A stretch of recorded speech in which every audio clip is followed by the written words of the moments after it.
I'm Gilah Hirsch, actually Gilah Yelin Hirsch, and I was born in Montreal and eventually arrived in California to go to school at Berkeley, UC Berkeley. That was in 64. So there I was, smack in the heartbed and the heartbeat of world change, which made an enormous impression on me.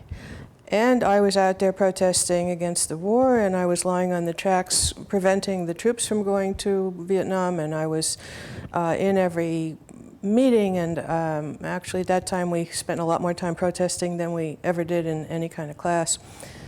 But that opened my eyes to the world, and I think that was, without a doubt, that was my indoctrination into the value of protest and the possibility of protest. And I had very little art. I had a class in painting at Berkeley, and I immediately found this whole other language, and I was immediately having a show, which was amazing. So on the strength of that, I applied to UCLA for an MFA program, and my husband at the time also applied to both. And I got into both, and he got into UCLA, and so Follow the Man was the story at the time. And suddenly I became an artist at UCLA, and it was just that quirk of fate that very often makes our lives turn in a very unusual direction that we never expected. I met Joyce Kozloff, and Joyce and I met at a meeting at a cocktail party for Cal Arts.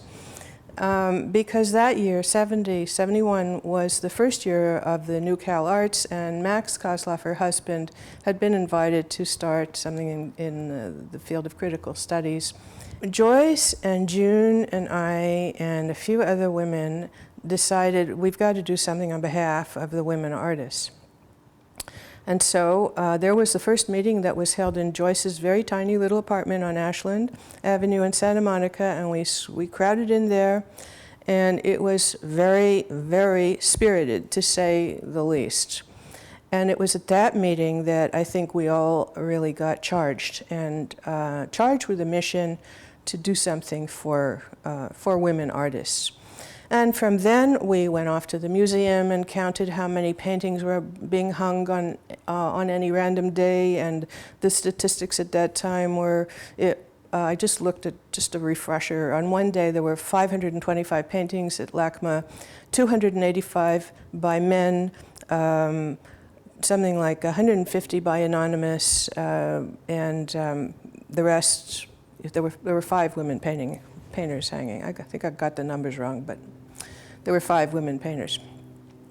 So we then began to write a manifesto about our position and what we wanted. We had meetings with Mr. Donahue, who was the head of the Board of Trustees. I had a lot of radio and TV interviews at the time, and the facts and figures were climbing out of my ears because I was just so deeply in it. At the same time was the Joan of Arc. So this was quite a widening world at the time. We were just a few of us who jammed into Joyce's apartment, and then Sheila de Bretteville had a much larger house, and so we had quite a lot of meetings at Sheila's house. And one of the meetings that was very memorable to me was when Anais Nin came to the meeting. And she came to a few of them, but I think the first one was most memorable. Because at that time, as we grew more and more of us, women were saying, well, we want 50% of the male pie, and we want to be like the men. And my feeling was, the fact is, we are feminine creatures. We need to be feminine creatures as much as we want to be. We can be, we should be, we can be whatever we want, but not to deny that. Well, Anais came to the meeting, and she arrived dressed in an Elizabethan kind of gown with high padded shoulders, very velvet with cuffs and a lot of jewelry, and long gown, and sat in what looked like a throne in Sheila's living room. And a lot of the women were sitting on the floor, and here was the deity, that truly looked like a deity, sitting there. And she said the same. She said, Don't throw away your femininity. This is your given right to be feminine. And as a feminine feminist, you have a right to do and gain whatever it is that you want to gain. Now, the understanding between feminine and feminism was a big revelation for very many women, including myself. And it still is, as I go to Europe a lot and to Asia, and I tell women, you know, there is a difference. It's an issue difference between being feminine and feminist. You can be both, you can be neither, you can be one or the other. And she was able to explain it in a very visual way. And that was profoundly important at the time. As we continued to grow, it was an exponential growth. It was thrilling, actually. I think like the beginning of any movement is that it grows exponentially. There's this tremendous fervor.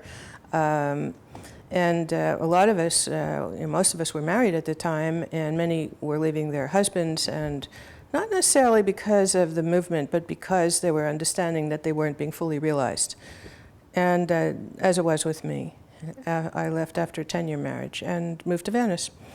We began to re-see and reshape our possibilities and our futures with the understanding that a lot more was possible for our futures. Ultimately, we had the protests at the museum. I think we accomplished more by our radio and TV interviews, reaching many more people. There were many talk shows at the time, people calling in, men calling in.